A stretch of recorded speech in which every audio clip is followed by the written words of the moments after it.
Bluff City Media presents The Anthony Sain Show on YouTube at Bluff City Media. Stepping up to the microphone is your host, Anthony Sain. Acknowledge me. What's going on, everyone? Welcome to the Anthony Sain Show, here live from the Bluff City Media Studios. Got my guy, Kenny Stubblefield, behind the glass. Kenny, what it do, my brother? My brother, are you doing good? Man, good, man. Feel like it's been a while for some reason. I think it's because there's so many things I want to talk about, man. I've been kind of sitting on since the last time we had a show, man. Big show today, man. Jason Munz from the Commercial Appeal is going to join us today. Of course, he is the Tiger basketball beat writer. He's freshly back from the Dominican Republic, man, ready to talk about everything he saw and heard while he was out there, man. The Tigers wrapped up a 3-game tour on the Dominican Republic. That's definitely what we'll talk about. Since the last time we talked, that Dominican Republic trip, I watched all 3 games. I'm not going to lie to you and tell you I watched them in their entirety. The games got a little bit more and more ghetto, Kenny Stubblefield. They started digressing, not progressing. They started regressing. I'm sorry. From game to game. The first game, I was astonished by the presentation quality. It went from looking like it was going to be for some weird camera angle, some snuck in phone, to a beautiful TV presentation with a gorgeous Dominican woman.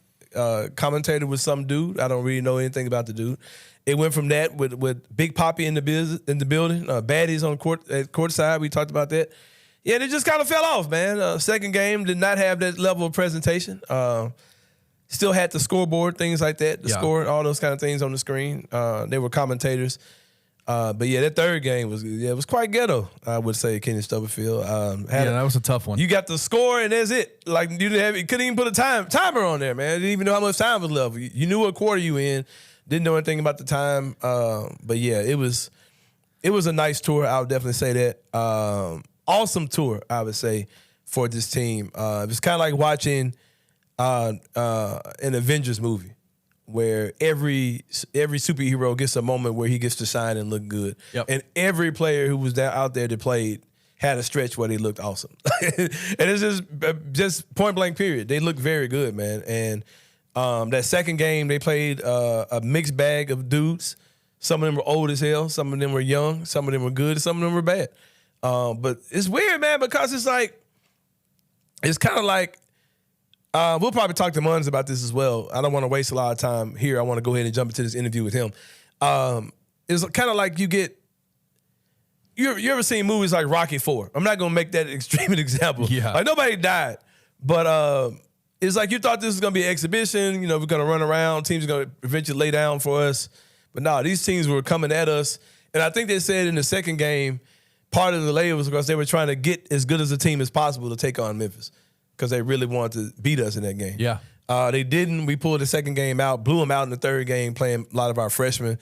I think it was good, man. I think the purpose of this tour was to get guys acclimated. I've seen people in these Facebook groups, criticizing the defense. I'm like, man, these dudes just got together, man. They'll be fine. They literally haven't They'll be fine, man. The last thing I'm worried about with this team is defense, man. Any team that's been coached by Penny Hardaway has had phenomenal defense. And this team is equipped with guys who are probably going to be his best defensive team, which is wild to say. But, I think this team is going to be uber talented, man. I think the tour was great. I think it was fun. But I've talked, man. I don't want to waste a lot of time. I'm ready to get my boy Jason Munz out here. Like I said, it's going to be a great show. The three-pointer is going to be cool. Got a lot of stuff going on. Got some Tony Allen stuff.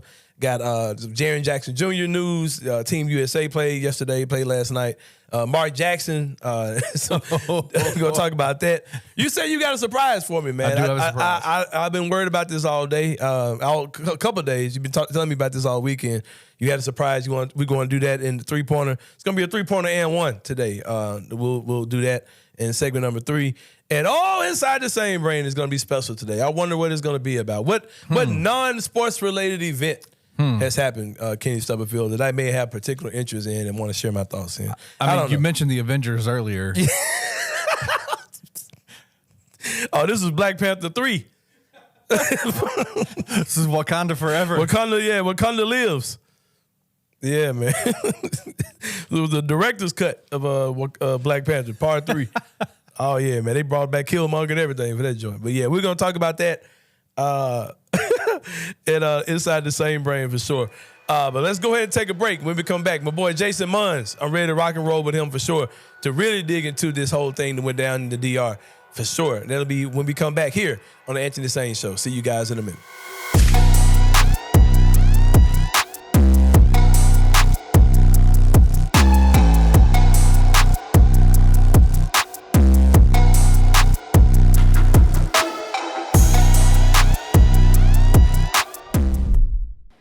What's up, guys? I'm so excited to announce that we have partnered with Coaching for Literacy, and you can read more about them at coachingforliteracy.org or follow them on social media at Coaching for Literacy.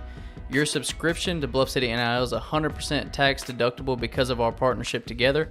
Thank you for supporting Memphis Tiger student athletes and helping promote the monumental cause of childhood literacy. Has FAU somersaulted over a lot of other teams as like your most aggravating fan base? Oh, easily. They just think they are so elite because they made this one run. You won this one fluky ass game where there were 6 or 7 different calls. Everyone were up in arms about like, what are we talking about? And it's not like a thing where they're like, hey, Memphis, great game. You guys are great competitors. I can't wait to see what the future holds between us. Because if they said that, I would respect them. I don't respect FAU fans. I don't. Tune in to Tigers Untapped with TJ Willis and Trey Lasley every Wednesday at 3 p.m. on the Bluff City Media YouTube channel. It's hard to poke a hole in this roster. I mean, it's weird saying that in August, but just looking at the spread of it, the way it's worked out and come together, and what the staff has done, once again, flowers are deserved. Isn't it like if you're poking a hole, it's all kind of more abstract thoughts. Absolutely. Like how are they going to gel? If you're just talking roles, they have every role filled. Yep, we won't know that for months. Yeah. So instead of harping on that, like, you know, some people are going to get fired up about that now. Like, just looking at what's built and where this could potentially go is pretty cool. Tune in to On the Bluff with Christian Fowler and Gabe Kuhn every Tuesday at 12 p.m. on the Bluff City Media YouTube channel.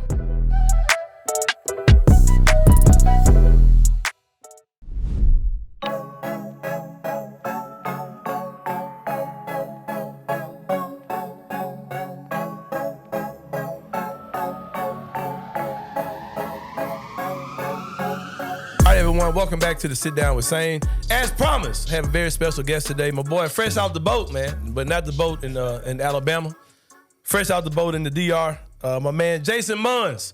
You know him. He's the University of Memphis basketball team beat writer for the Commercial Appeal, doing big things. Y'all know him. You see him on Twitter. He's the guy that kind of talks in code a lot. You got to kind of watch Munz because he'll drop a whole breaking news, cryptic tweets and all that type of stuff.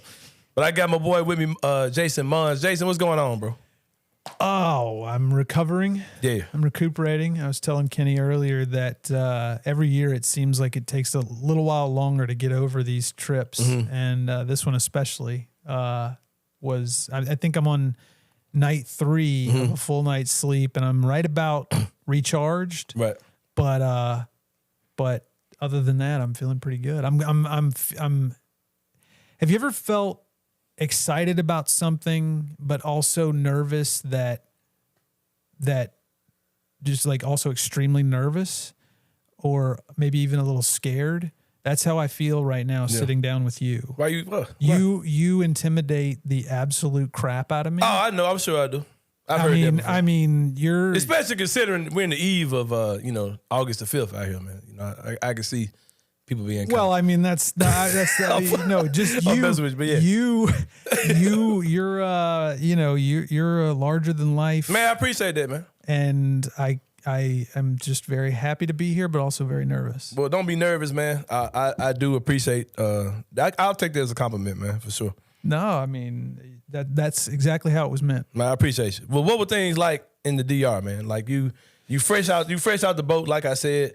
What are your initial thoughts on the talent level you saw from the Tiger team after watching those 3 exhibition games? Well, I mean, like 9 times out of 10, or maybe even like 9.7 times out of 10, mm-hmm. when teams go on these preseason international trips, mm-hmm.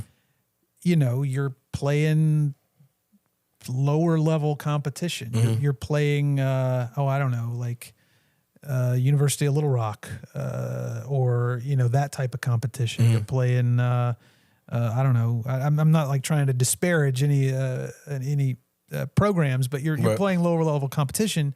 Well, that was not this by any stretch of the imagination. I mean, they get there on Tuesday and then they bus over to Santo Domingo and they're playing the Dominican national team with guys who either are in the NBA or have played in the NBA or are playing professionally in other leagues around the world.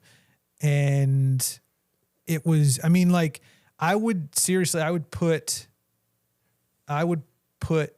compare that first game, the Dominican national team, to like the Houston teams from the past few years. Now, I mean, obviously, you know, they're not as well oiled as a Houston team would be whenever Memphis would play them in March or February or whatever it was. I mean, the Dominican national team's only been practicing together for a week or two before they play Memphis, but we're talking about high level basketball players, guys who've played at the Division I level, at the high major Division I level, if they're not playing professionally currently.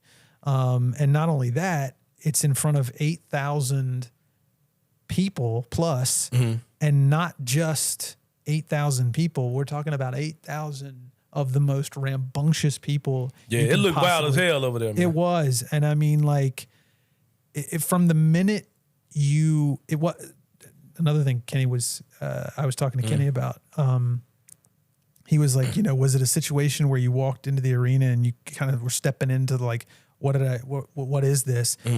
It was that before you even got there.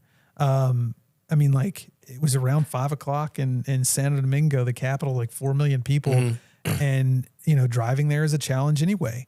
And then you've got, you know, the team bus and you've got the like there's a Sprinter van that's carrying other people there with the team. And it was just, it was a very, very surreal experience, nerve-wracking at times. I mean, we were in legit traffic, and there were people coming up to the driver's side window, knocking on the window, saying, you know, do you want tickets? There were other people. There were other people, and we weren't even to the arena yet. Right.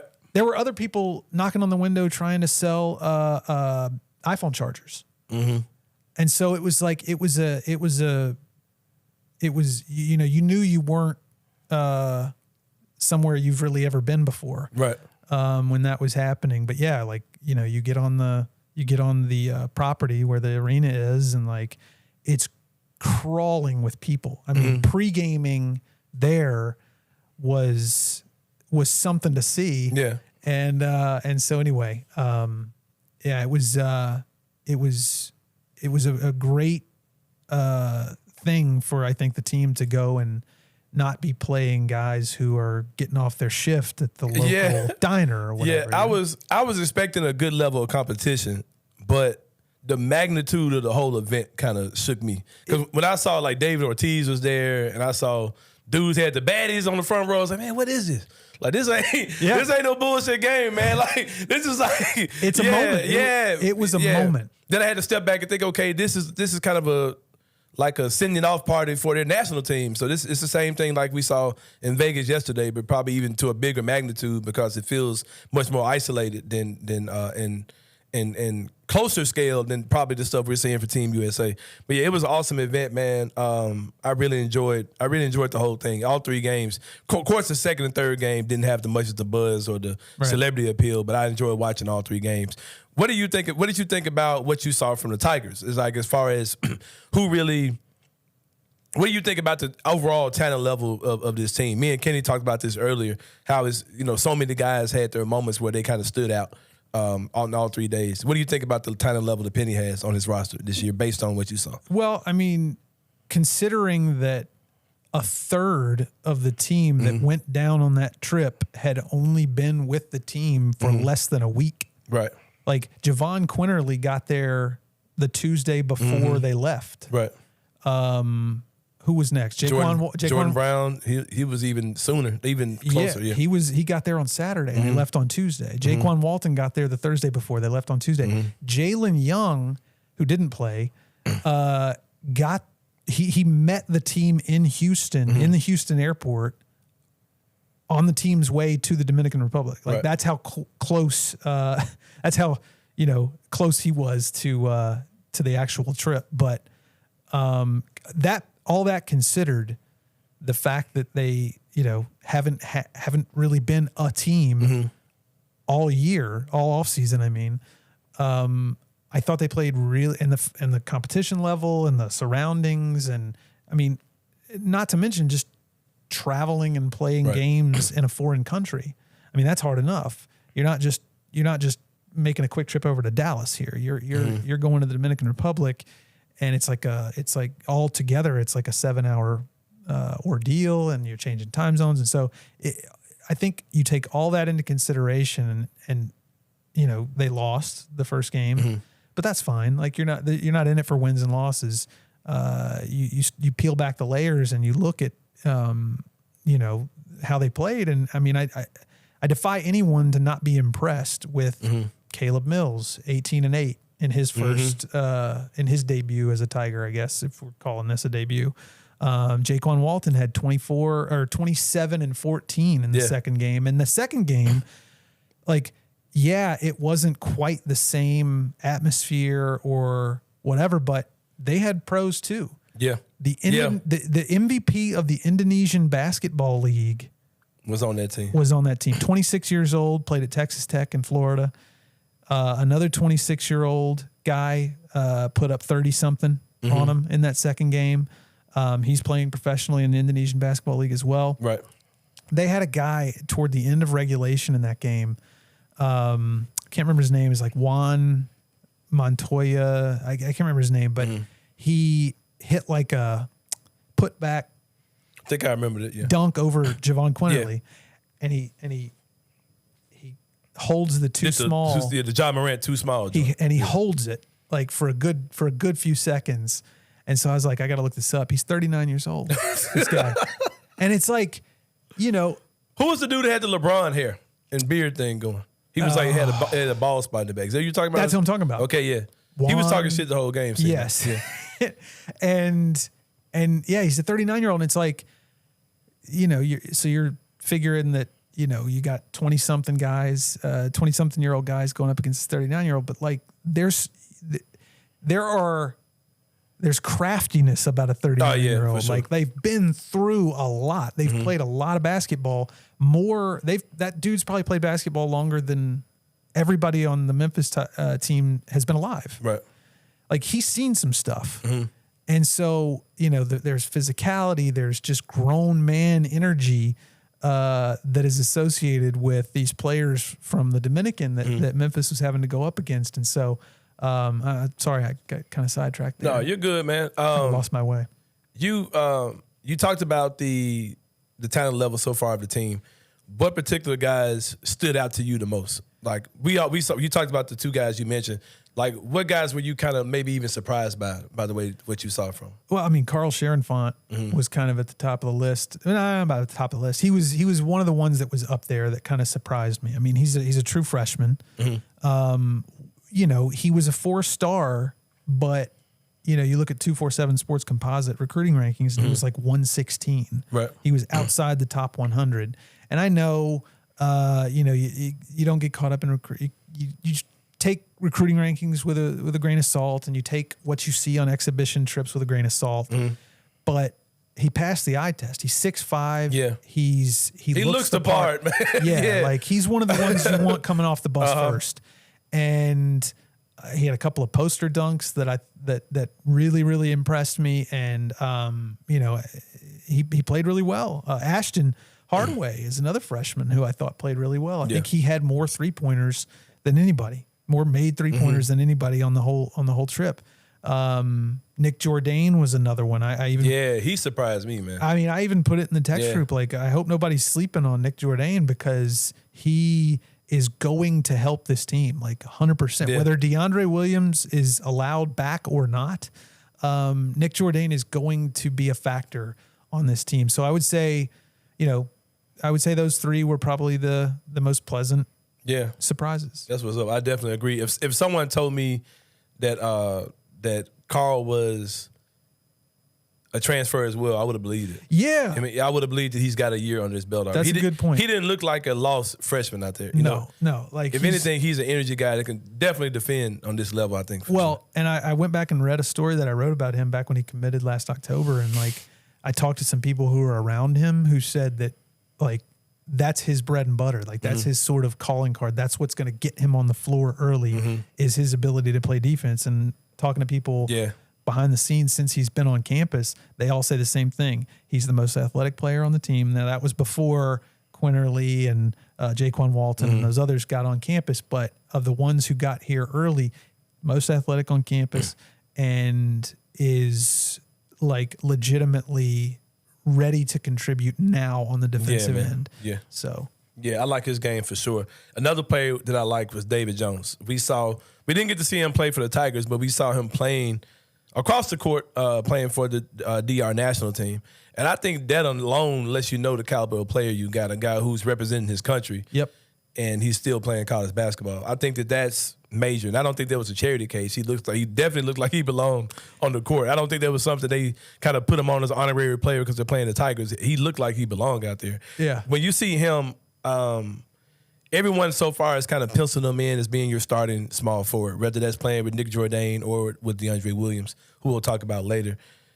Are you sure that's something that should be set in stone, or could you see him and Jaquan Walton possibly battle for this spot? I mean, see, here's the way I look. All right, if DeAndre Williams comes back, is allowed to come back, I think one of those two, David Jones and Jaquan Walton, is going to have to come off the bench. Yeah.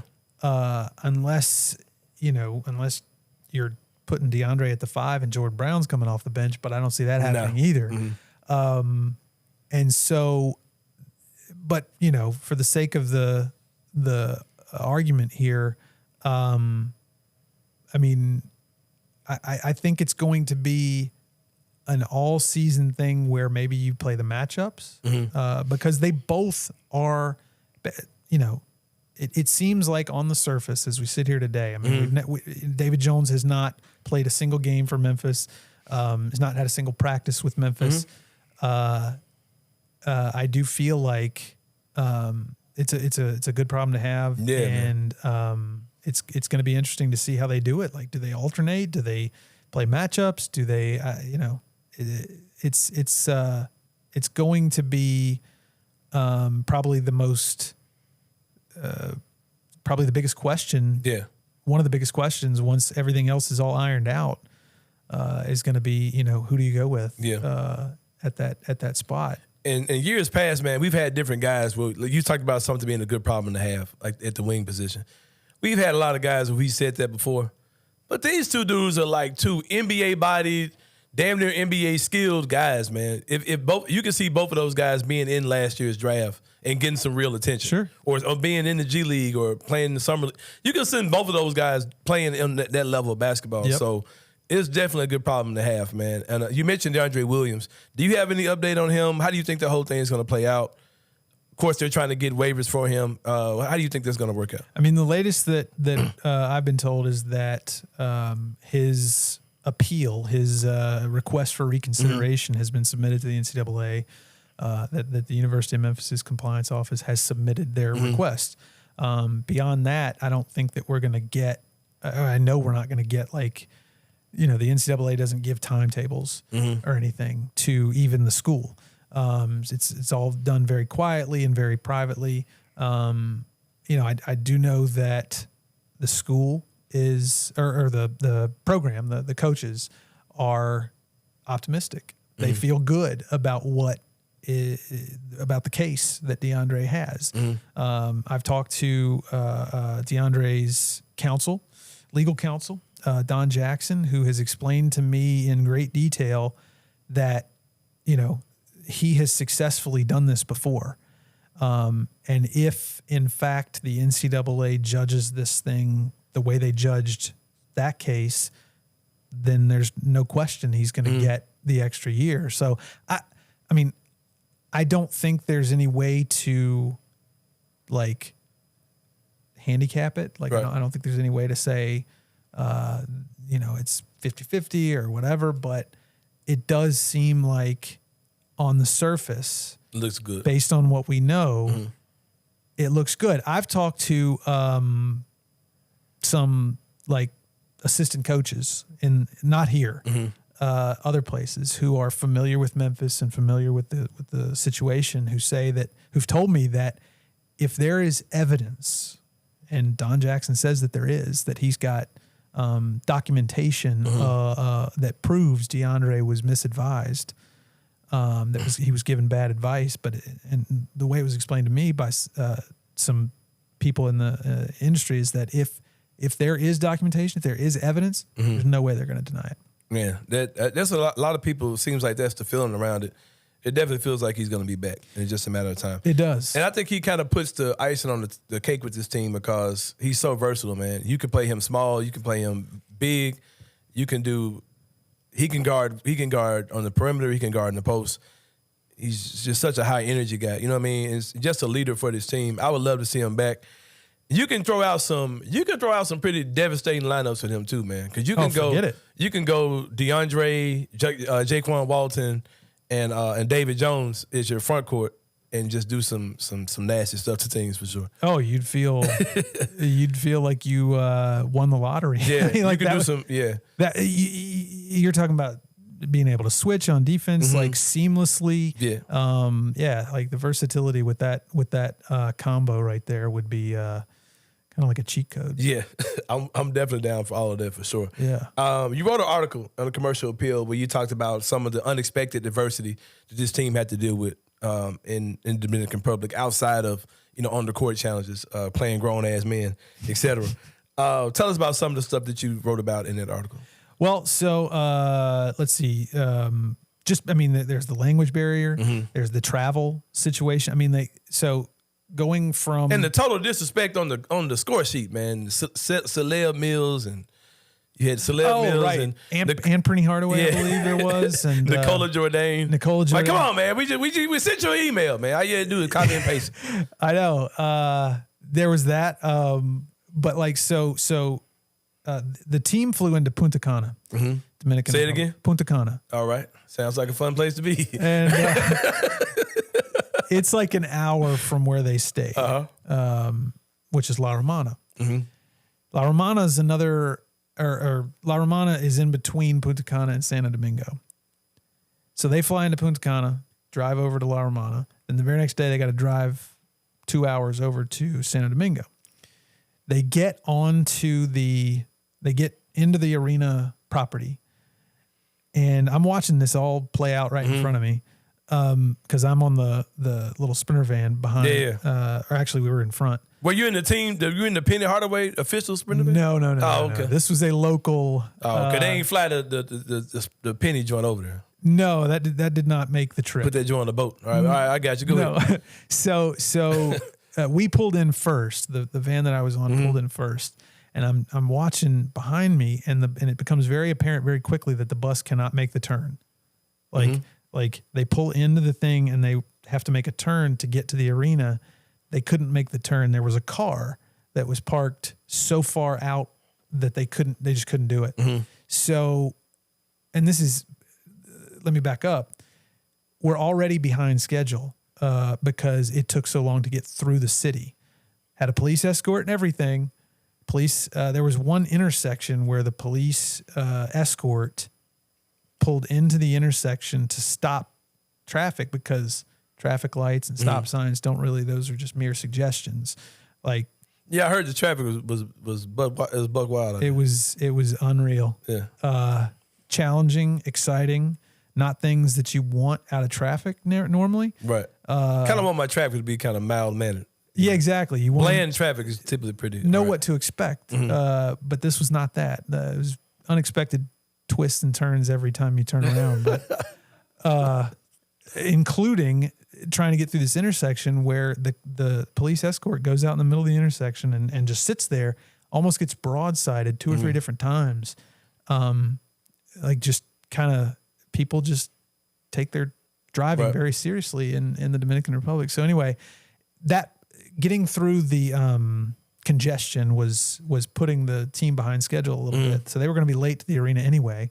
And then they get Grand Theft Auto and Twisted Metal in this joint. Kind of. Yeah. So then they get to the thing and they can't make the turn.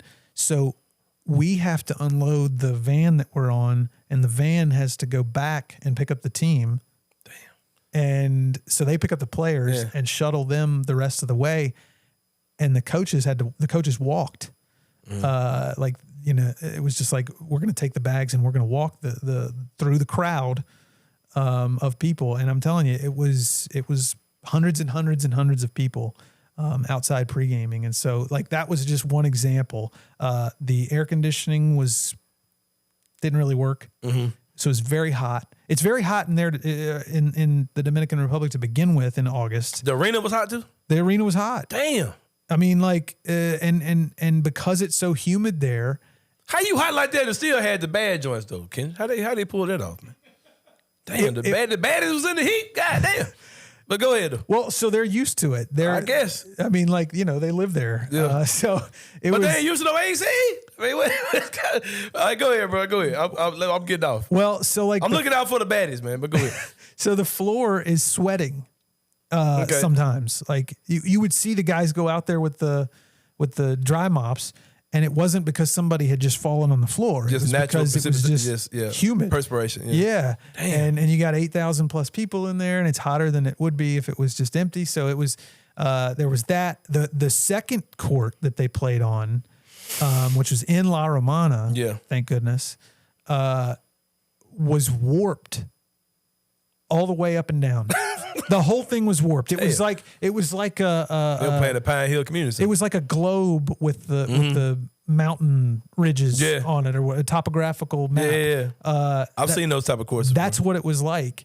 There was a point in the second game where Jaquan Walton slipped and fell. Yeah, I saw that. And like, it looked pretty rough, and it wasn't because he got knocked down or anything. It was because he slipped on the wet warped floor. So that's rough, man. And then some players got sick and had to be held out of the third game. Rick Stansberry didn't even go to the arena on the third game because they were all not all of them, but there was a few of them. Jaquan Walton didn't play in the third game because they were all feeling sort of under the weather. Caleb Mills missed 2 games because something happened that resulted in his legs getting scraped up. Oh man, that's the way Penny explained it. You could tell he didn't really. He don't even know how to keep. He didn't really want to talk about it. The way he phrased. He was like, it was some injuries. He got like some some scrapes. Is the way he explained it. But he didn't really want to go any further than that. But based on what I'm told, it's minor. It is in fact minor. But a lot of this stuff was. I've been there ragged ass wood in that court.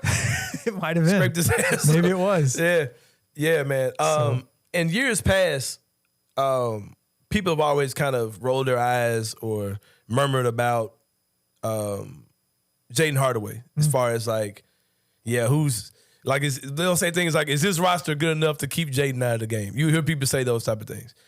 I'll say that I think this roster is good enough to keep Jaden out of games.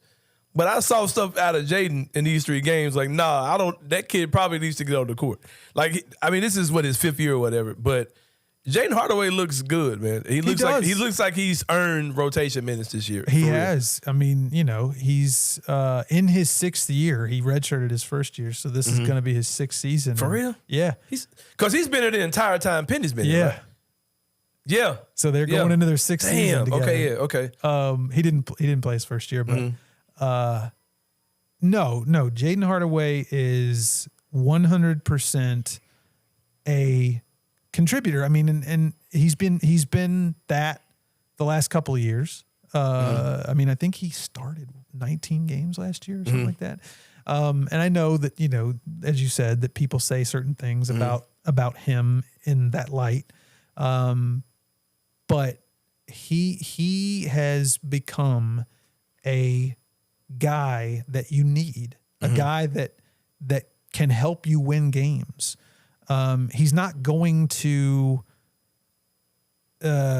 necessarily win a game for lead you to victory, but he is certainly going to help you get there. Yeah. And he's gotten better every year, I think. I mean, he doesn't do anything to hurt you. Yeah. And what he does to help you is getting better each year, and he showed some of that down in the Dominican Republic. Yeah, man, it was good stuff. It was good stuff for sure. Another conversation you're kind of hearing people talk about is the red shirting situation. it gets eye rolls for me because my thing is, it seems like in today's climate of college basketball, you're not convincing a kid to sit down for a year, especially when they're on the NIL deals and things like that. Well, and if you do, You know that kid's gone. They're gone. You might as well just tell the kid to leave or just help the kid find another spot. Right. With that being said, do you think that redshirting still exists in today's college basketball climate? And if so, do you, because you're hearing people talk about Penny might need to redshirt JJ, or you can redshirt Ashton because you know he's not going anywhere, possibly even redshirt Carl. My thing is, man, don't do that. Let the kids play when they play. Because I think if you redshirt the kid, you might as well say he'll never play a game here. So yeah, I think you're absolutely right. Yeah. Especially in the case of somebody like JJ. I mean, he's going to high profile kid. Yeah, I mean, he may be gone after this year anyway, Right. just for whatever reason. So I do not see any of those three guys redshirting. You know, you might have been able to make a case for Carl ahead of time just because you didn't know what you were going to get, or we didn't know what they were getting when they got Carl. But he showed that, I mean, you know, those first two games, he showed that there's no sense whatsoever. Play him when you can. When he earns minutes, use him. Yeah, exactly. I mean, like, you never know if somebody's going to get hurt or somebody's going to foul out, or, I mean, fresh legs. I mean, the way he has built, the way Penny has put this team together, especially if you get David Jones and DeAndre, I mean, you're talking about he's given himself the flexibility and I think the ability to press the whole game. I mean, like, he's got guys that you can legitimately put out there every second of every game without much drop off. And so just don't let up. Never take your foot off the gas. You've got the ability to do that now, and maybe we'll see that as long as everybody stays healthy and in that way. And then in their conference, man, you can see games where, you know. Oh, that's the other. That's the other thing. You're up 30 on somebody, and you can throw those guys out there and just let them just Yep. That's your. Yeah, I'm not a fan of redshirting in today's college basketball. No. It's like you might as well just let that kid walk now. You know, try to get him on somebody's roster now if you don't think he's going to play. Yeah. So yeah, I'm glad that we're pretty much in agreement with that. Another interesting dynamic on this team is you got Rick Stansberry, who's a long time head coach. I'm sure he's been a big asset to Coach Hardaway as far as recruiting is going so far. How do you? Are they still in a honeymoon season? Like, how do you think that whole dynamic is going to play out? Because you got two guys who are alphas, strong personalities, guys who've recruited against each other, who you know there's probably some, I know you said this shit about me to this kid. You came and got this kid out of here, the kid, what's the kid's name? Emmanuel Acott. Yeah, Emmanuel Acott. You got him up out here last year. I don't see him being here any more than a year, kind of like the guy last year. Frank Haith. Yeah, Frank Haith. I think he'll probably be a one and done type of situation. But how do you see that dynamic playing? I'm not saying I predicted anything not to work, but how do you just see that? Because I think they can get together and make something magical. They've done it so far. Yeah. So how do you think that's going to play out? Well, I mean, like, I mean, honestly, from what I've heard and what I've seen, so far so good. I mean, I've not been given any indication whatsoever that there's been any friction or whatever. I mean, I don't know if there has been anything like that, but from what I've seen and heard, it seems like this is working out well for both of them. Yeah. Yeah. Penny said it, I think, the Thursday before they left last week. He was asked about Rick, and he said that Rick's just kind of been sitting back and observing a lot, and sort of trying to get acclimated to the new setup. Like, he's never been at Memphis before. He's never worked with Penny before, all that stuff. He's never coached any of these players before. So I think that this trip was good for him in that way, to be able to sort of get his feet wet a little bit. With the new surroundings and everything, but no, you are 100% correct when you talk about the combination of Penny Hardaway and Rick Stansberry. I don't think it's any coincidence that Memphis might have its most talented, deep roster that it's ever had, with those two guys on the same. It's giving Remember the Titans vibes a little bit. Yeah. You seen that movie, huh? I have seen that. Yeah, it's kind of a classic. You ain't seen that one, man. I've had to kind of question you a little bit. I bet you. Yeah, it kind of give like it's got that kind of dynamic to it. They can get together and make something beautiful happen. Oh yeah. I mean, and it sounds like Rick is going to be the acting head coach when for those first 3 games that Penny is out. So we'll see how the X's and O's and remember the Tigers. Remember the Tigers. Yeah. I like that. Better make that a documentary. That's kind of what I do, man. I just kind of can pull shit out the air and just make fast shit for y'all ass out there. So, well, that's. I might have put it on a T-shirt, man.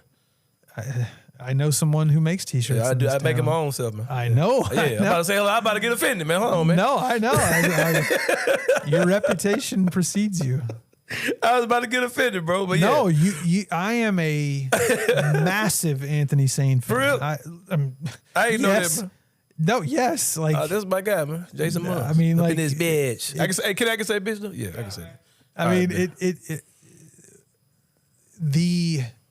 there was a radio appearance that I did with you and Peter where you might have not enjoyed the songs that the music that I picked. And I gave you shit about it, I think. That? On the air, yeah. Yeah. Dude, I was like, man, get up out of here. Repeatedly. Other than that, massive Anthony Sain fan. That's good, man. Yeah. I'm a fan of yours. Everything too, you do. Money Munz is what I call you. The T-shirts, like. You ever bought some of my stuff? I have not. Oh, okay. Bought any of your T-shirts. I was about to say, damn, man. Because I can't wear it. I was about to get emotional, man. You can't wear it to work. I couldn't wear it around. Nah. I couldn't wear it, You know who got on me about my stuff one time? Zach Kleiman, came to me about my stuff. Oh, you would have thought he came to me a lot about the stuff I be doing. But he came to me because I had wanted you to knock it off? No. I had a shirt with him on it, with his face on it. Oh. It was a King Kleiman shirt. But this is one of the dopest shirts I've ever done. It was Zach Kleiman on the shirt, and it was like him.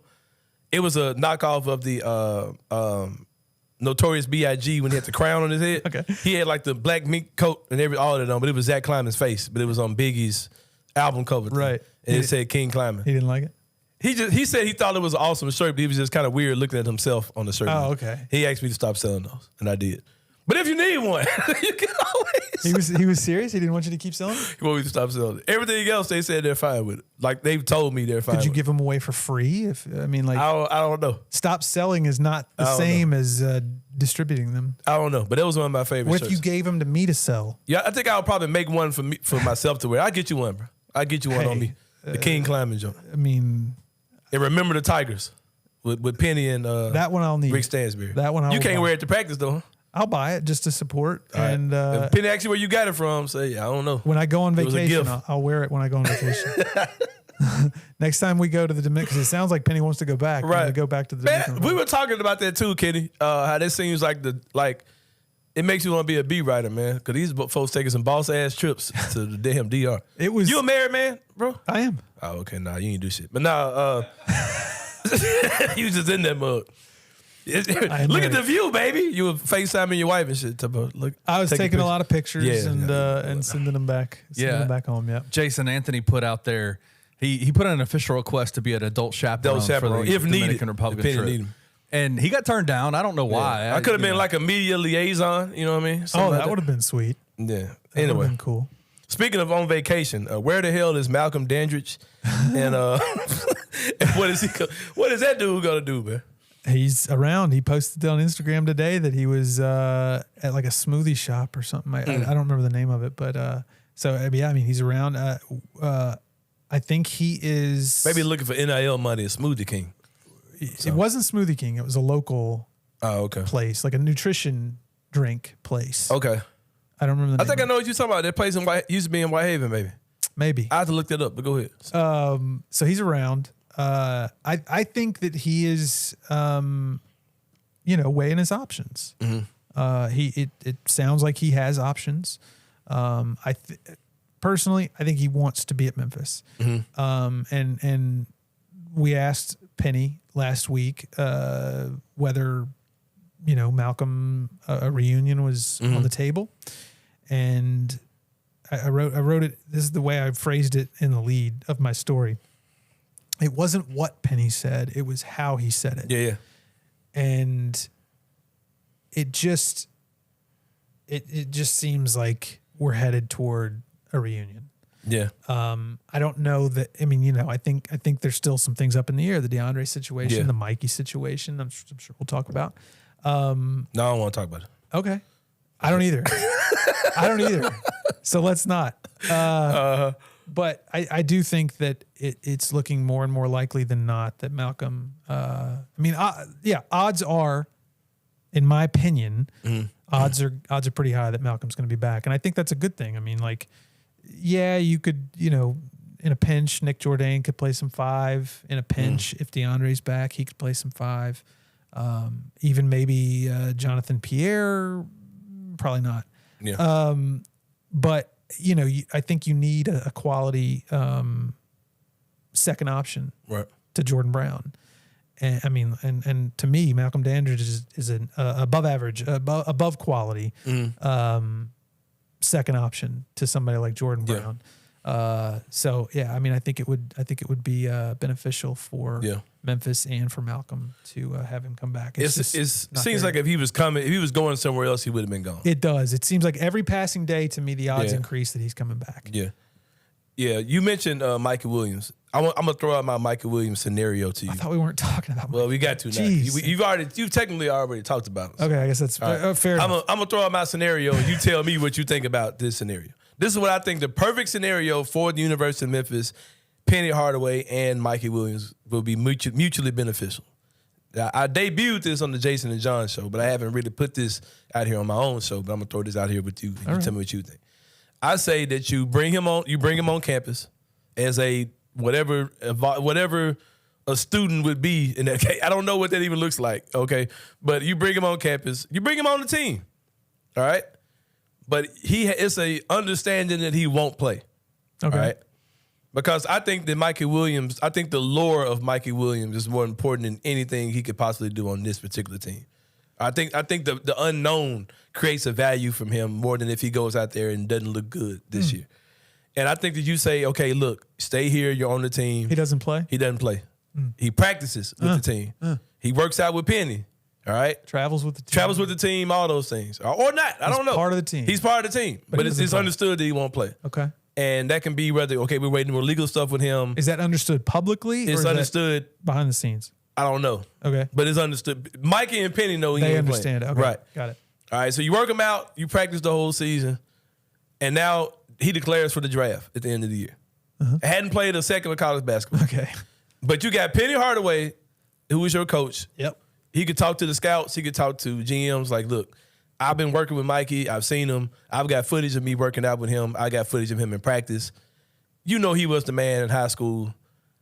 Let's take that path instead of me actually playing him as my second or third point guard on this team. Because does Mikey Williams really want to go out there and be a backup point guard on a D1 team? No. You know what I mean? Yeah, no. So that's the Anthony Sain formula, ladies and gentlemen. I mean... let me know what you think in the comments, and I'm asking you now, what do you think? I think it's incredibly creative. Yeah. You're an outside-the-box thinker. Yeah. You've proven that, and this is you proving it yet again. I don't think what is that an insult? No. I appreciate the comment. It made me blush a little bit. It is. It's very it's very much an outside the box train of thought, and it prevents any negative PR. It prevents Mikey looking bad on the court at all. I mean, I think negative PR is going to come if he steps foot on campus. I think negative PR is going to come. But it's not like I get what you're saying. And if legal stuff goes down, he just goes away, and we never. You know what I mean? Like if he got to go to court or whatever. Hey, you never saw Mikey playing anyway. I mean, the more you talk about it, and the more I sit here and ruminate on it. It just sound good enough. It's not it's not as far-fetched as it sounded initially. The more I sit here and think about it. Now, I don't think that's going to... No. Something extremely weird is about to go down. We're about to tell you some weird stuff about that dude. Here's what I'll say. I will say that sounds like an idea that's ahead of its time. 5 years from now, maybe. Something like that. Not necessarily at Memphis. Somebody could take that idea somewhere and use and put it into practice down the road. I just don't know that right now, especially considering it's August and the season starts in a couple of months. If they had thought about this maybe in April when the stuff went down, Right. When the arrest was made, then maybe. But I applaud you for your creativity. I mean, I think that's you're a problem solver. It seems like I am, man. Yeah. I just think if Michael Williams plays a minute of college basketball as a backup point guard, he won't go to the NBA. I think he still has a chance of getting drafted with the method I put out there. I think you're absolutely right. I think because Penny could hey, the kid's fine. I've been working out with him. He's good. Get him. He can get the kid workouts, and he still might. They still know him as Mikey Williams from high school, and they can understand why he didn't play college basketball. Like he had this legal stuff going on. I didn't want him to be on the team and then off the team. I wanted to keep him out of the press, but I want to keep hands on him and keep him within arm's reach. That shit sound dope. And I ain't gonna lie. More I say that shit, it sound better. But go ahead. You're talking me into it, but call Penny, man. Because you're also I don't. Because you're also I gotta get Doc Holliday on the phone to get right. Because you're also keeping him out of like when you go on the road. If you put him out on the floor. I mean, it was bad when they put Imani out on the floor. Imagine putting Mikey Williams out on the floor with the legal stuff going on. But I don't know. It doesn't feel like that's. I like the idea. I just don't know that it's feasible. Yeah, we'll see. Right now. We'll see. The alternatives seem kind of strange if you just kind of put him on the team and he's like. Well, there's the other alternative. Coming in behind Jalen Young. I mean, that could be kind of bad. Nothing against Jalen. Yeah, I'm just saying, man. You know what I mean? That would be kind of strange. Or if he's got like pending gun charges out there. That could there's the other alternative that he just never comes. Yeah, exactly. At all. Yeah, but he's allegedly in the city doing his thing. So we'll see how that all plays out. I mean, I don't know that I think he's here. I ain't never seen him. You seen him? I mean, I saw the photo at the Sports and How Events we know Center. that wasn't AI though? Oh. AI in the silo square. Just blew my mind. No, but we've given this team props for the last 30 minutes or so. They deserve it, definitely. Yeah. Are there any outside of this Michael Williams situation that we just chopped up for the last 5 minutes? Do you have any concerns about this roster or chemistry or? Because when I hear Malco, I'll admittedly kind of cringe, like I don't know. So where are you at as far as possible concerns going into next year?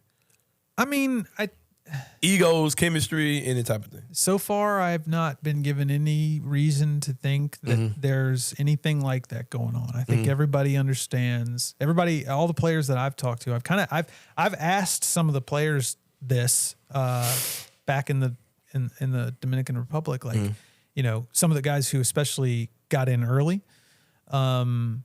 Like you committed and you signed and you came here when the puzzle wasn't anywhere close to being done. Like was that nerve wracking at all? And everybody was like, no, like I totally trust Penny. Like he knows what he's doing. He's very good at what he does. Totally trust Penny. And it seems, in those same conversations, like everybody's buying into the idea that if they come together, they've got a chance to do something special. Like, you might not play as much as you want to, or you might not play the position that you want to or whatever.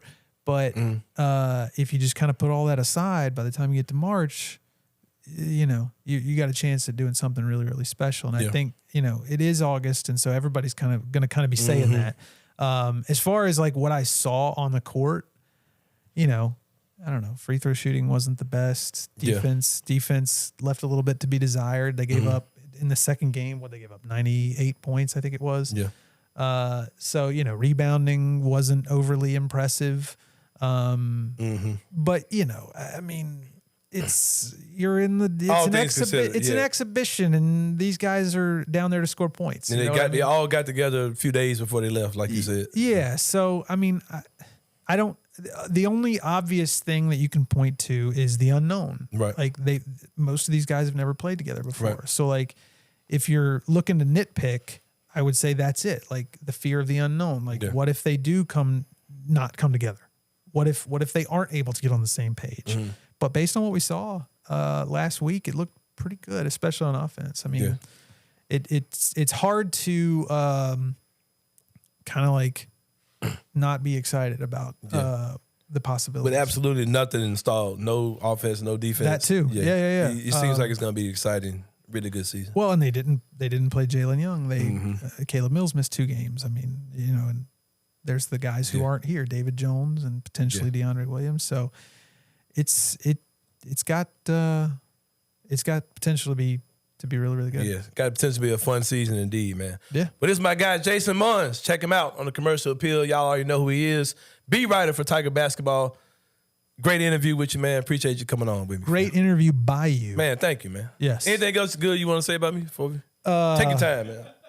I like that. I like that shirt. Man, appreciate it. We Slick came up with the memo. Slick came out, man. You know what I'm talking about? I like it. Yeah, appreciate you, bro. Old Navy jump, probably about $14.99, something like that.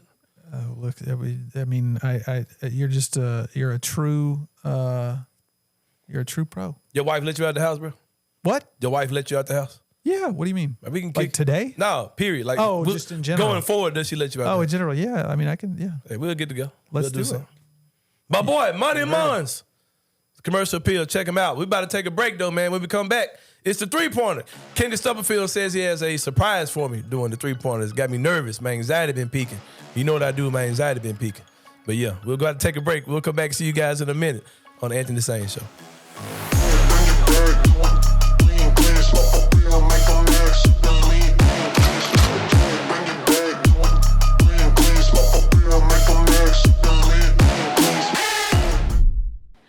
What's up, guys? I'm so excited to announce that we have partnered with Coaching for Literacy, and you can read more about them at coachingforliteracy.org or follow them on social media at Coaching for Literacy. Your subscription to Bluff City NIL is 100% tax deductible because of our partnership together. Thank you for supporting Memphis Tiger student athletes and helping promote the monumental cause of childhood literacy. It's hard to poke a hole in this roster. I mean, it's weird saying that in August, but just looking at the spread of it, the way it's worked out and come together, and what the staff has done, once again, flowers are deserved. Isn't it like if you're poking a hole, it's all kind of more abstract thoughts. Absolutely. Like how are they going to gel? If you're just talking roles, they have every role filled. Yep, we won't know that for months. Yeah. So instead of harping on that, like, some people are going to get fired up about that now. Like, just looking at what's built and where this could potentially go is pretty cool. Tune in to On the Bluff with Christian Fowler and Gabe Kuhn every Tuesday at 12 p.m. on the Bluff City Media YouTube channel.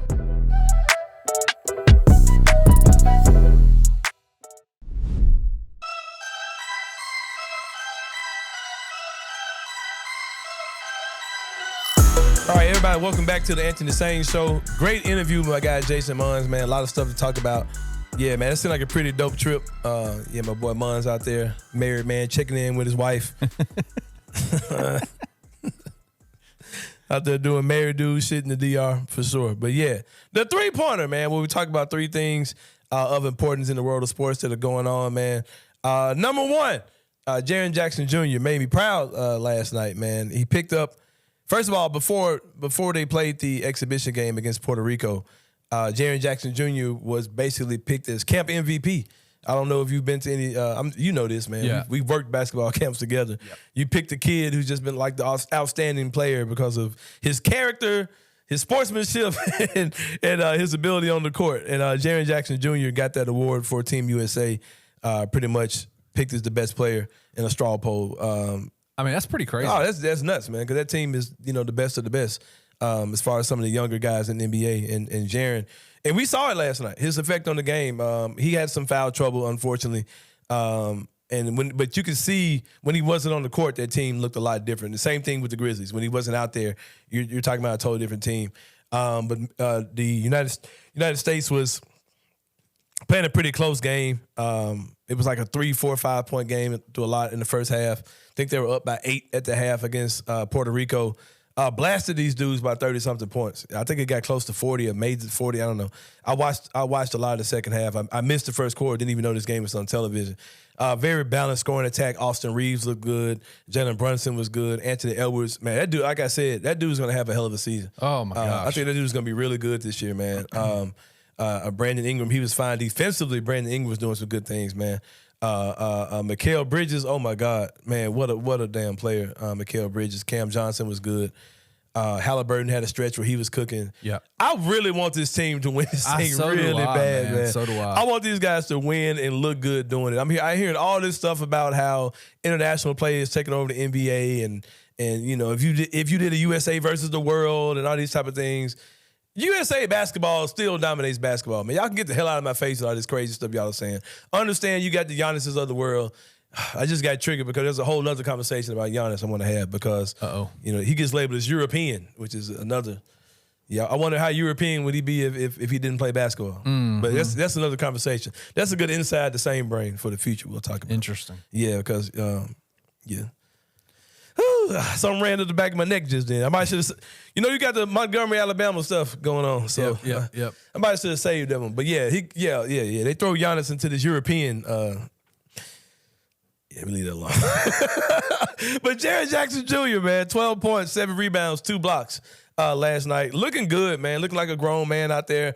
People are talking about his size. They're talking about his strength. Things that you weren't particularly hearing about Jaren Jackson Jr. Jaren looks physically good out there too, man. There was a play where they showed the scrimmages. I don't know who number 37 was. I watched this clip a million times and could not figure out who that was. It's somebody on the select team that put Jaren on his ass. I don't know who that was, bro. If y'all know, put it in the comments. Do you know what I'm talking about, Kenny? I do know what you're talking about. I don't know who that dude was, but he put Jaren on his ass. But I was like, oh shit, Jaren's still getting pushed around. There was a foul trouble thing, and it was one thing that kind of made me roll my eyes. It was a play where Jaren got this ball stolen from him, from your boy Tremont Waters. Is his name?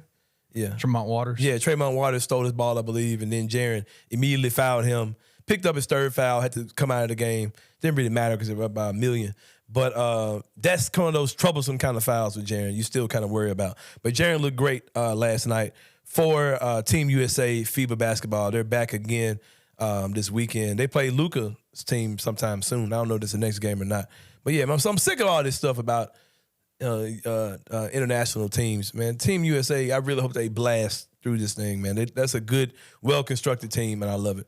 I'm just impressed by Jalen Brunson, man. I think he is so talented. Yeah. I'm going to say this too, though, man, on the Team USA front, though. Like, why we stop liking Trae Young? Like, right? What happened, bro? That dude was like, people were like putting him out in front as being like one of the better young players in NBA. And he wants to be out there. He wants to be out there, and he's not on the team. Yeah. Now I know speaking of other stuff that triggers me, people ask me why I don't like Tyrese Halliburton.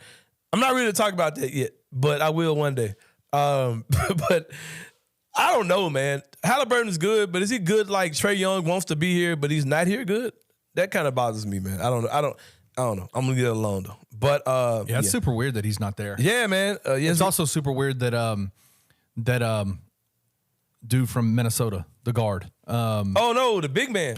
No, the guard, the one that just got named to the starting. My brain has gone crazy. Anthony Edwards. How is he not a starter this entire time? There was he got named to officially be a starter. Like what? I think Halliburton was starting. Yes, bro. I'm gonna get y'all a snippet of this shit, man.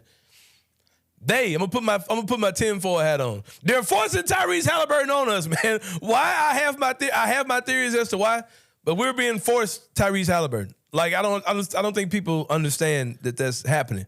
Like why is there any team with Anthony Edwards on it where he's not starting and Tyrese Halliburton was? Unbelievable. Because somebody said that's who the starter was. I thought it was Reeves, but they're starting Halliburton. No, it was Halliburton. It was Jalen Brunson. Y'all and can Halliburton. get out of my face with that, man. Because Halliburton is cool, but nah, man, stop. But anyway, yeah, there's a Tyrese Halliburton theory that I have out there. I'll debut it one of these days once the season gets started. Or maybe doing it when it's super dead, when nothing's going on. When nothing's really going on. Yeah, I'll talk about it, but yeah. But speaking of weird shit, number 2, Mark Jackson. Bro. I hope this is bullshit, man. I really hope this is bullshit. Kenny Stubblefield, are you familiar with CamSoda.com? I am not familiar with Cam Soda. I've never visited Cam Soda, but in some of my other internet pillaging, I've seen Cam Soda. I'll click a video and then Cam Soda. It takes me to Cam Soda instead of taking me to the video. Then I got to go back to that original tab and, put my business out there too tough. But I've seen Cam Soda, but I'm not familiar with their work. But I think they're kind of like a webcam site. But anyway, I know you're asking what does it have to do with Mark Jackson. Mark Jackson reportedly was offered a $1 million deal to provide play-by-play for a porn site, Cam Soda. Hand down, man down. No. Mama, there goes that man. I talked to a good friend of mine, Peter Edmondson, about this because this is kind of just right up our alley, the type of stuff we like to talk about when we had our show together. And Peter says, stepmama, there goes that man. Stepmama, there goes that man. And I mean, the funny part about this, Sain, oh God, is that if you know why one of the many reasons Mark Jackson got fired from Golden State, that's what makes this so freaking funny. Yeah, a lot of people wondering why Mark Jackson hasn't gotten the job. Look it up on YouTube. There are a lot of videos. I've heard that the things that they said they're theorizing have some truth to them. But of course, he is a ordained Baptist minister, pastor of a church, if I'm not mistaken, / porn narrator. Alleged. Speaking of alleged with him, you also had the thing. I'm going into my Malika Andrews bag on this one. Uh-oh. God, dog. Mark Jackson also had a case here in Memphis, Tennessee for tricking off, or allegedly attempting to trick off with a lady of the night, escort here in Memphis, Tennessee. I think she tried to embezzle him. She tried to frame him or blackmail him or whatever. Did I tell you who that girl's pimp was? I told you that? No, we've never talked about Yeah, we'll talk about it off the air. Yeah, let's go off air. You really are going Malika Andrews on us.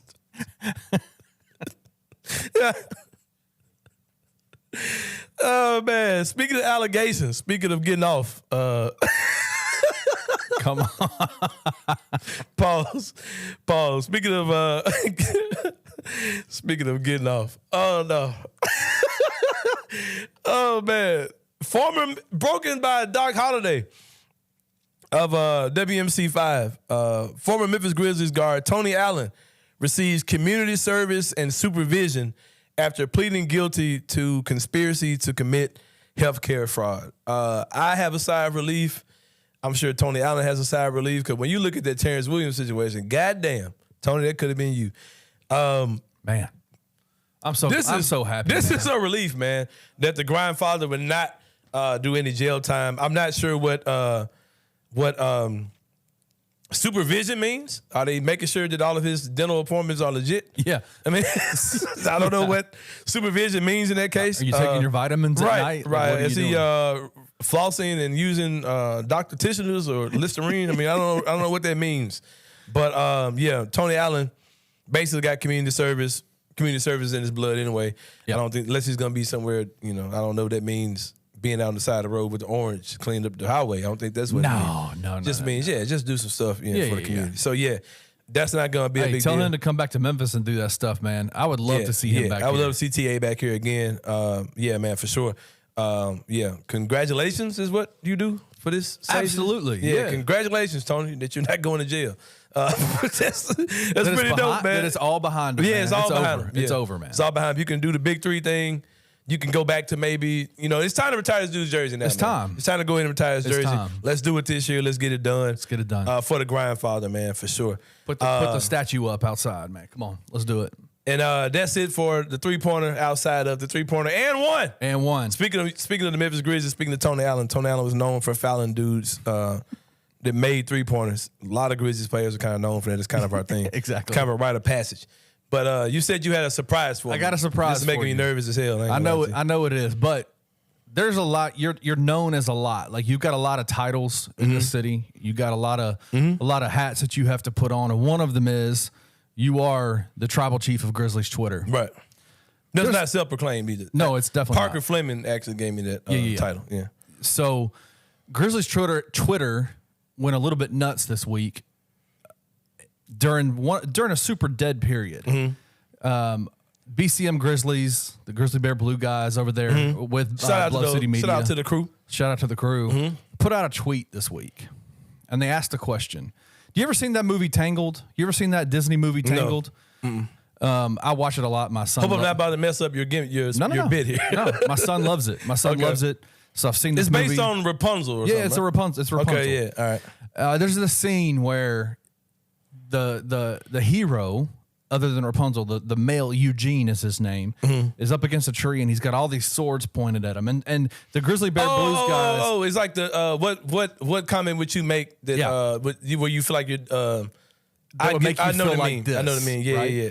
All the So they swords put out a tweet this week and said, "What Grizzlies unpopular opinion would have you feeling like this?" And Grizzlies fans went nuts with it. How did I not see that? And as the tribal chief of Grizzlies Twitter, I need you to react. All right. All right. It's time to kind of put things back into Man. back into equilibrium here. You need Yeah. to speak on this, okay? So I got a few of them that I want to run through, and I need your just pure, unadulterated reaction. We have not discussed this. You don't know any of these tweets.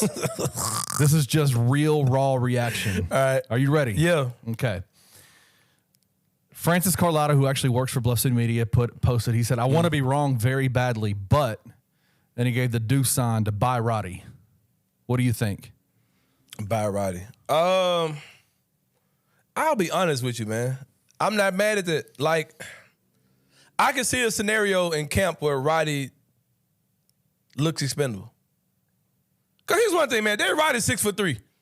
Let's put that out there first, man. Like, he's a wing, but he's not 6'6", 6'7", 6'8". He's probably about 6'4". He's probably about the height of DeAnthony Melton. Right. He's just big body Roddy. Big body. I can see a situation where Zaire looks good or he looks better. Jake's knocking down shots. Vince Williams, who's probably taller than him, is cooking, knocking down shots and defending. Roddy did not shoot the ball well in the summer league. Not at all. Didn't look good when they kind of put him in that alpha, go get a bucket type role other than game one. No. I can see if you're talking about do I get rid of John Conchar's contract, which is a little complicated, or do I move off of David Roddy, who may have some trade value, or I just waive David Roddy?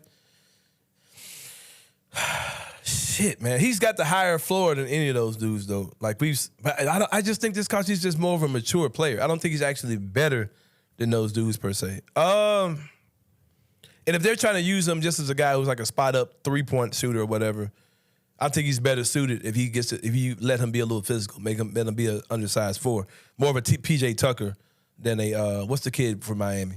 They went to Cleveland. I think he's more PJ Tucker than Max Strus. Max Strus, yeah. Strus. Yep. But I'm not mad at that at all. What else you get?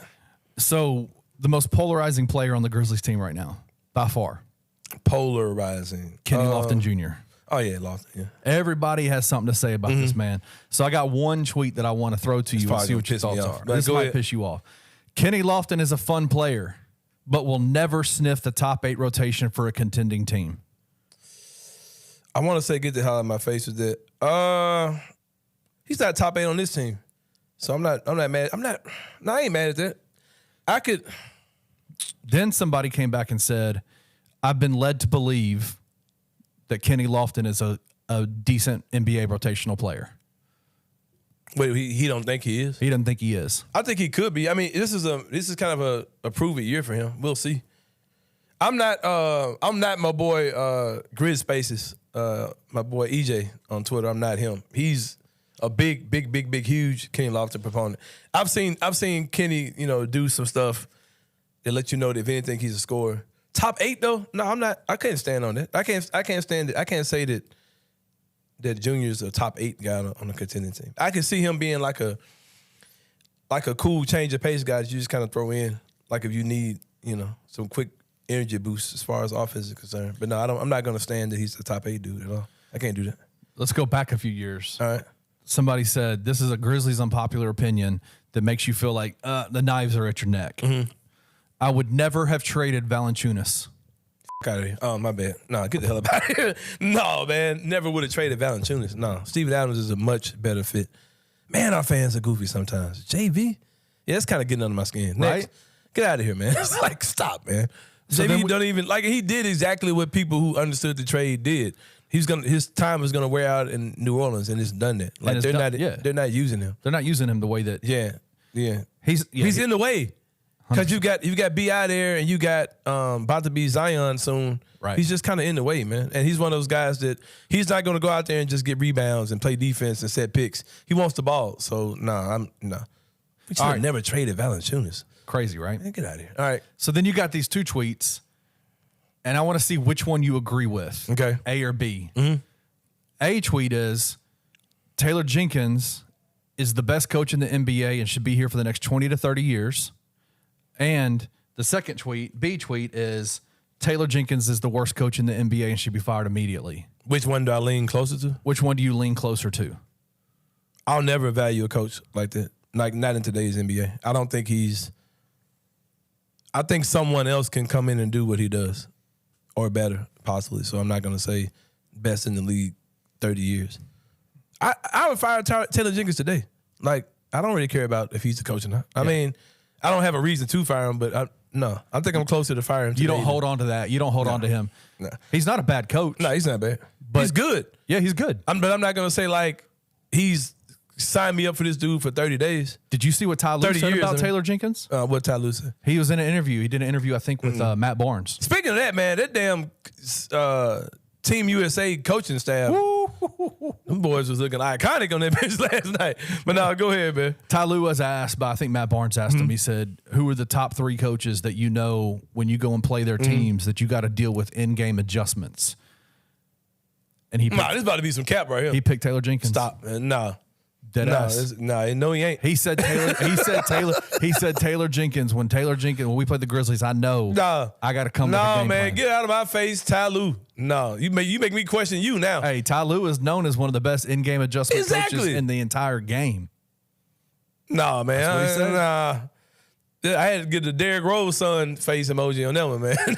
No. What? Anyway, all right. Next. Last one. All right. Last one. We'll get out of here. This is the crazy one to me. This one made me go, bro, this was such a terrible idea. And we got some nutbags as Grizzlies fans on Twitter. Trade Ja to Minnesota for Cat and Mike, Man, and we shut win up. it all. Mike who? Conley. God, man. What the is wrong with y'all, man? What? At least Trade Ja for Cat and Mike, and we win it all. Mike Conley. Oh, that's a goofy ass fan. Now, if you said like Anthony Edwards or something, I can have that conversation with you. But man, Cat and the washed up backup point guard. What are you saying? Start Mike Conley at point? Yeah. Dude, Mike Conley's 38 years old, man. What are we doing, bro? Get the out of here, man. It's time for the season to start. Yeah, man. Let's get some basketball going because y'all being weird. Y'all being extra strange. Like, I had this dude like arguing me up and down that Derrick Rose is gonna get like Kyle Lowry minutes. I was like, dude, Kyle Lowry plays 30 minutes a game. Yeah, man. He was like, nah, he ain't gonna be like, getting crazy minutes, but he'll be like a Kyle Lowry. I was like, do you know Kyle Lowry plays 30 minutes a game? Like, He's the backup point guard. Nah, Derrick Rose ain't. I don't know, man. He ain't playing that though. But no. Anyway, But yeah, the tribal chief has spoken. Tribal Chief has spoken to y'all, man. Yeah, man. There it is.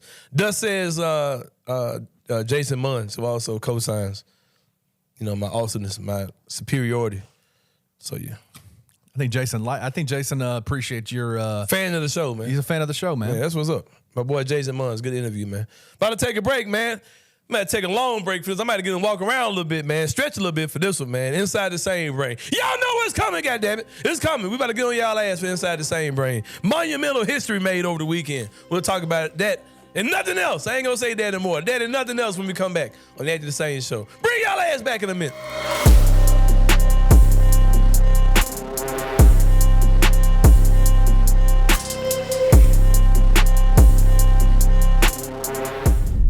Has FAU somersaulted over a lot of other teams as like your most aggravating fan base? Oh, easily. They just think they are so elite because they made this one run. You won this one fluky ass game where there were 6 or 7 different calls. Everyone were up in arms about like, what are we talking about? And it's not like a thing where they're like, hey, Memphis, great game. You guys are great competitors. I can't wait to see what the future holds between us. Because if they said that, I would respect them. I don't respect FAU fans. I don't.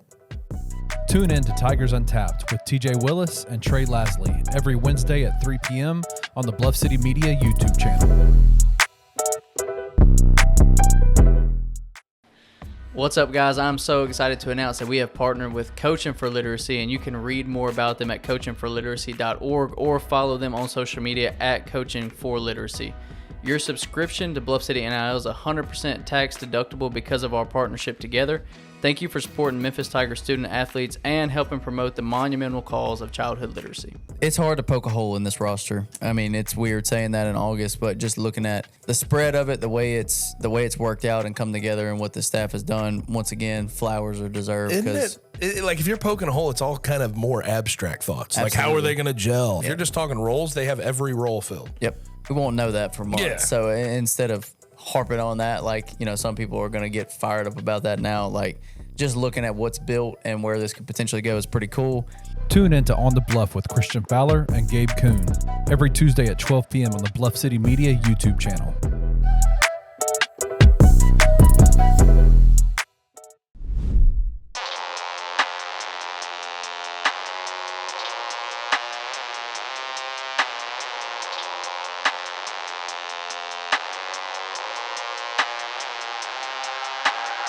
All right, y'all, welcome back to the final segment of the Anthony Sain Show. Props to my boy, Jason Munz, once again. Great segment with him, talking about his experience in the Dominican Republic.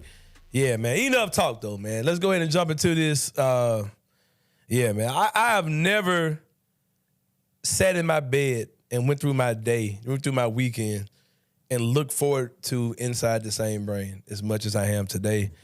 Sometimes I wonder what I'm going to talk about. Oh, no. Oh, no. Not today. Not today. Not this time. We got him. Shout out to my boy on, what's that show? Beyond Belief. Yeah, not this time. Oh, man. Montgomery, Alabama. Allow me to set the stage. Because there was something going on this weekend in Montgomery, Alabama, that a lot of people may not have known about. They might have put a battery in the back of some of these individuals. I'm not gonna make a direct connection, but I was to say if there was anything that would give these gentlemen motivation to think they can whoop a 6-foot-something a large man's ass. Alongside, there's some liquid courage probably involved. Liquid courage probably is definitely involved. But just something that added to the audacity of the event, I believe this is a scenario. I'm not gonna say that these gentleman and Miss Susie McClusey is quoted, as dubbed by the young lady on the phone. I don't think that Susie McClusey and the other gentleman in the boat, I'm not going to say that they were in attendance, but this being in, sometimes when certain things are going on in your city, it just kind of puts a battery in your back. There was a Donald Trump fundraiser in which he was kind of shooting off about all the legal stuff he was going through. And this happened in Montgomery, Alabama this weekend. All right. Then there was something that I have to be a part of. That if Memphis doesn't have this, they need it. There was a ship and sip. Dude, that is sip and ship or sipping something, but it involves being on a boat and drinking. And it was a boat full of Negroes. That was. Oh my God, this is the best story I've ever seen in my life, man. But there was a boat full of Negroes that were riding on the Harriet II. Harriet Tubman, of course, you all know who Harriet Tubman was, but this boat was called the Harriet II, filled with my people, Kenny Stubblefield. This is not a slave boat. This boat was for recreational purposes. Oh, that sounds like a vibe and a half, bro. I think they got something like that in Memphis, too. Do they? It's like sip and you ride on one of the Memphis river boats. I don't know, but I'm going. If they do, the next one they have, I'm going. Hey, next year they need to have the Rotel Fest on that boat. Rotel Fest live. I heard the Rotel Fest was canceled due to weather.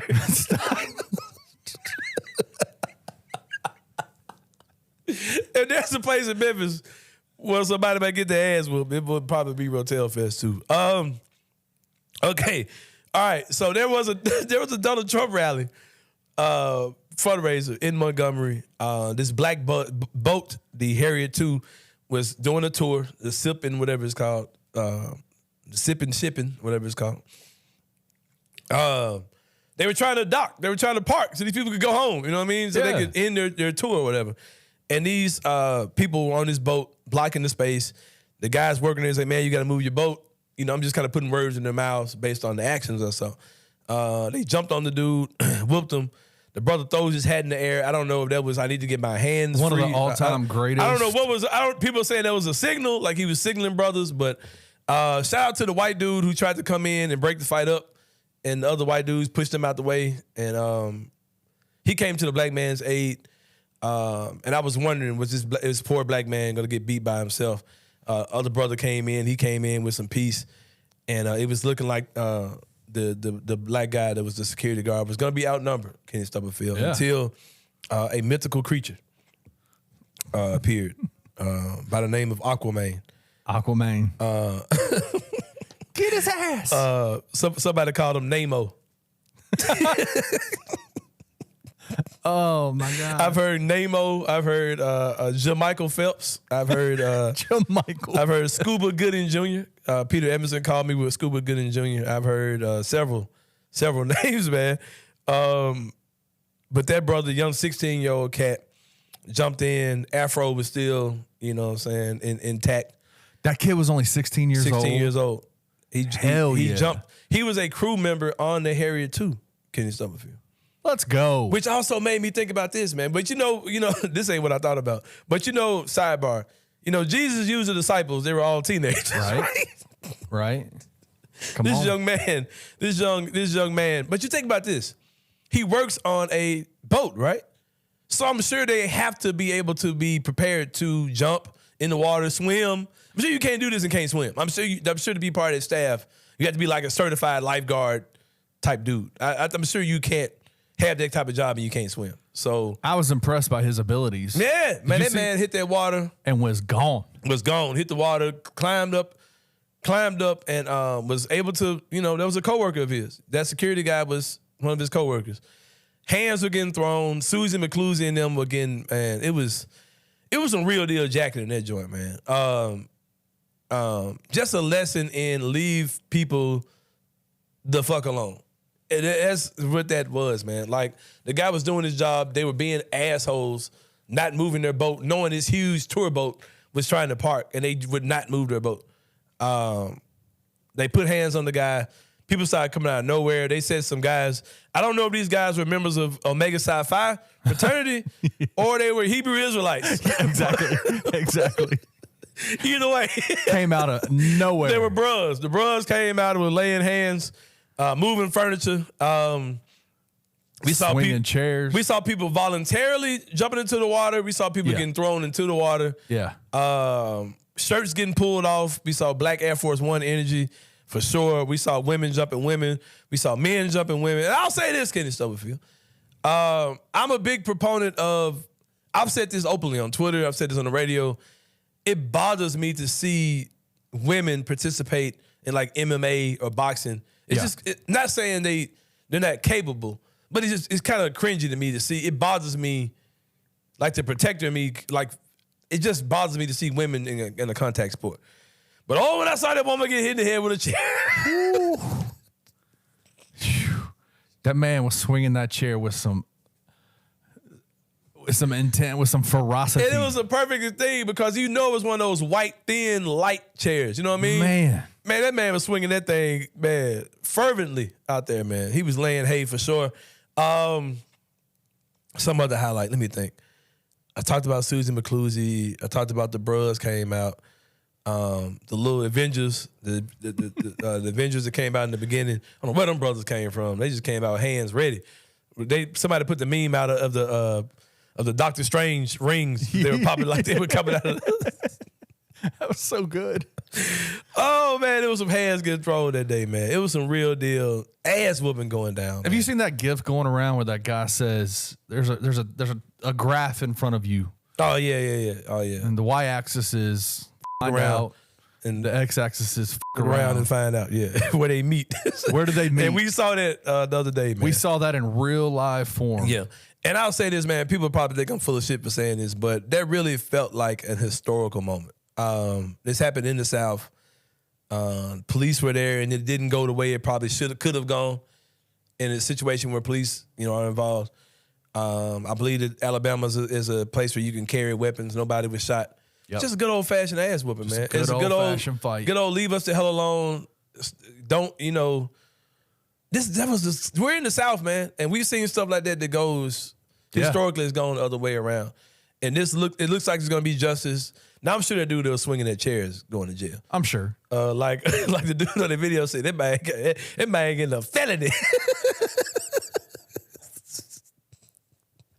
But yeah, it seems like the good guys are going to win in this situation, man. I'm proud of it, man. And just because, just leave people alone, man. Like, damn, you know what I mean? Like, why are you being a jackass and not moving your funk ass boat, and you sit there trying to land this huge riverboat, man? You sit there trying to park this thing, and you're just being a Just jackass. being a jackass about Yeah, it. then you're gonna put hands on a security guard, and then these people start coming out of nowhere. Just trying to do his job, man. Like that's the thing is shout out to the heroes. Yeah, man, just trying to do his job. And I loved, like, you could see from the boat, it was in that moment that I was like, there's been plenty of times where I've been like, man, I'm so glad that 99.9% of the community now has a damn video camera in their pocket at all times. And that was a perfect scenario of that. Because like, the police officers were like, do y'all have video? yeah. And everybody has video. Because Go ahead. No, you got it. And it was great because, man, like you saw, like I said, these type of situations when there's, these type of fights or whatever it is, people come in, they see white people getting attacked by black people, and here we go, pepper spraying, handcuffing, beating down the black people or shooting or whatever. Right. We've seen these things. Right. It was like, no, let's Figure out assess what this happened. situation, Yeah. and then we'll move. And there were some situations where the police had to be physical, but you saw when the police came that the original attackers were coming to the police officers and trying to flip the whole script. Yep. Then you had people, no, that ain't what happened. It was them. It was them. It was Susie McClusey and them. Don't be crying now. It was them. You had all that type of stuff going on. So, and I'll say this, man. We came on here just a month or so ago, and I talked about how as black people, man, we need a holiday. We need one. Kenny Stubblefield. We need one, man. I talked about how we participate in the Cinco de Mayos and how we participate in the St. Patrick's Days. I said, black people, we need our own holiday where we can get drunk, get high. You know what I mean? Barbecue. You know what I mean? We just do black people stuff. And I said we need one of those. I don't know what the date could be. And right here on the Anthony Sain show, I dub August the 5th of whatever year going forward to be that holiday. I've thrown out some names. We probably get put in the comments what you think the name could be for this black holiday. Should it be Cinco de Negro is what I've heard. I've heard Found Out Day, the day that people found out. Yeah. They fucked around and found out. I've heard Found Out Day. I've heard the Montgomery Sweet Tea Party. That is one of the best names. I'm down for Cinco de Negro. Listen, that Montgomery Sweet Tea Party, that one to me, when I read that, I was like, that's it, man. That's it. But never forget, man. Never forget August 5th, 2023. The day that y'all realize. Just leave people alone, man. Yeah, just leave people the hell alone, man. And don't be a jackass. Because we turned into the Nick Vengers on y'all ass. For sure. Oh, man. Oh, amazing stuff. Amazing stuff for sure. And if you want an item to commemorate the event of August 5th, 2023, go pick up the shirt, the unofficial shirt on my website. Or you can slide in my DM. I'll shoot you the link. It's on my Twitter. It's on my Facebook. The shirts to captivate the magic of August the 5th, the day that they learn to fuck around and find out. But yeah, it's been a great show, man. Jason Munz, appreciate you again, my brother, for coming on. Great segment with him. Go check out last week's show with John Martin. People are still talking about the interview with him, the show he had last week for sure. Yeah, man. But yeah, we'll get at y'all, man. Yeah, off air, TJ Willis told me last night that John Martin interview was one of the best interviews he's ever seen. For real? Yep. Yeah, John was great, man. Because like people have to remember that part of what we do in sports talk, radio, or podcasting, or whatever you're doing, news, whatever you're doing, we're entertainers, man. So we're portraying a character. We're portraying a overinflated version of ourselves. But behind that person is a real person that we have to come home to. And John's transparency, the things he talked about. John's really like, he doesn't really want that credit. Or may not even understand the brevity of that credit. But being a guy like he was, there are so many guys that are following his footsteps, man. We have a guy, amazing guy, as part of Bluff City Media, my boy Hitman Hoops. all these guys are super young guys in the community who are figuring out life while they're doing media on the side or whatever.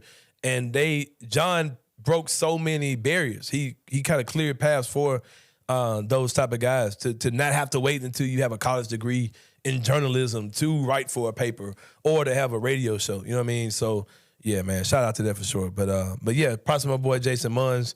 Props to all the heroes out there who will dive in the water to avenge a brother in need. For sure, man. August 5th, 2023, never forget. An amazing. Oh, that's a black holiday, man. We calling it something. Cinco de Negro is my choice. I don't know what y'all want to call it, but we got to do something because Juneteenth is just a little bit too serious for me. It's just a little bit too adult for me, man. I can't get drunk, high, eat barbecue, and pray to the ancestors all at the same time. I need something where I ain't got to talk to the ancestors or burn sage, or wear a dashiki. None of that. I just want to just be black and have a good time. But anyway, man, we'll see you guys next time. For my boy Kenny Stubblefield behind the glass, it's your boy Anthony Sain. We'll see y'all next time on the Anthony Sain Show, and we out. Thank you for listening to the Anthony Sain Show. If you enjoyed this episode, leave a rating and a review wherever you download your podcasts. Also, like and subscribe to Bluff City Media's YouTube page. For comprehensive coverage of Memphis sports, head over to www.bluffcitymedia.co and find out how you can become an insider. We will see you back here next week.